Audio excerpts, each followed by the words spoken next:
Hello and welcome to my channel. In this channel, we explain various nursing concepts in a simple form for a better and easy understanding. These videos could be used by both LPN and RN students as well as nurses who are trying to refresh their basic concepts. My name is Nasmosh. In this video, we're going to start talking about our respiratory medications. In this video, we're going to talk about beta-2 adrenergic antagonists. We're going to talk about corticosteroids as well as mucolytic agents. So let's talk about beta-2.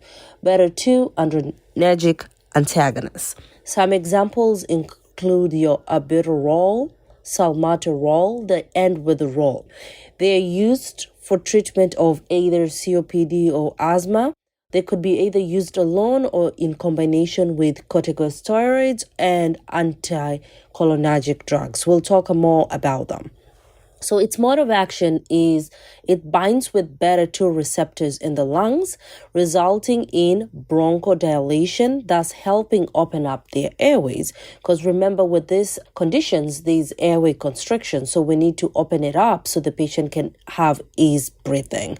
Some side effects that you need to note with this medication include nervousness, tremors, possibility of chest pain. Remember with the tremors, because when you give actually somebody an albuterol treatment, everything, their pulse goes up. It makes them be like almost tachycardic. So you see these symptoms are like, kind of excited. And also the patient could have palpitations as well. The main difference between albuterol and salmeterol is because albuterol is considered a SABA and salmeterol is considered a LABA. So what is a SABA? A SABA is a short-acting beta-adrenergic drug, and LABA is long-acting beta. So for acute asthma attacks, we always use salmeterol. Albuterol is always fast. We'll have to open the airway before we even give you oxygen, because if it's not patent, there's no need of giving you oxygen. And then salmeterol is mostly used for like prevention or maintenance. So administration of albuterol is all done as you'll give the patient 2 to 4 puffs during an acute attack. And for the prevention, the salmeterol is given every 20 minutes, for 3 rounds, and we notify the healthcare provider if it doesn't work after that, because now the constriction is going. Our patent airway is no longer there.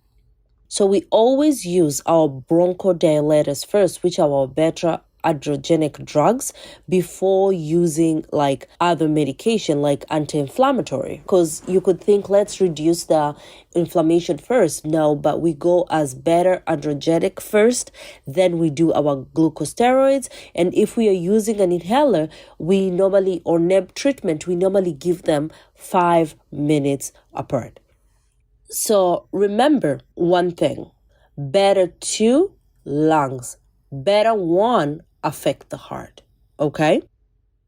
So our next drug that we're going to talk about are corticosteroids, which could be either inhaled or nasally administered, which means an inhaler or a nebulizer treatment. And these are our steroid medications. Some examples: Bucicide, and some people also get Prednisone. But remember, Prednisone is a body inflammation. It's just the whole body. But this other ones like Bemethazole is specifically for bronchial swelling. So they are long acting. That's why we give the immediate action first, our beta-2. Then we give the corticosteroids. It's used for asthma or rhinitis. Rhinitis is a running nose. Its mode of action is they decrease inflammation locally. Some side effects that we need to note with this will be headache, pharyngitis, which is sore throat, fungal infection, hyperglycemia. With fungal infection is candidiasis. So that's why we always educate our patients that they need to rinse their mouth, and they always need to rinse corticosteroid inhaler pieces or nebula always after use. With the beta-2 inhalers, you could actually do like a weekly wash, but with this, the patient needs to wash it daily to prevent that candidiasis. And if a patient Remember, if a patient is using a bronchodilator, such as albuterol, in conjunction with a steroid, which are corticosteroids, we always administer the bronchodilator first to help open the airway, wait 5 minutes, then we administer our corticosteroids. And some things you need to note with this. We always remind our patient that steroids make them prone to infections. It also it has a slow onset.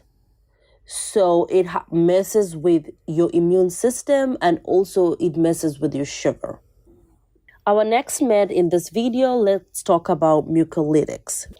And the uses for mucolytics is it's used for pulmonary disorders that have thick mucus secretions. And when you think about thick mucus secretions, cystic fibrosis is one, and it's also an antidote for acetaminophen.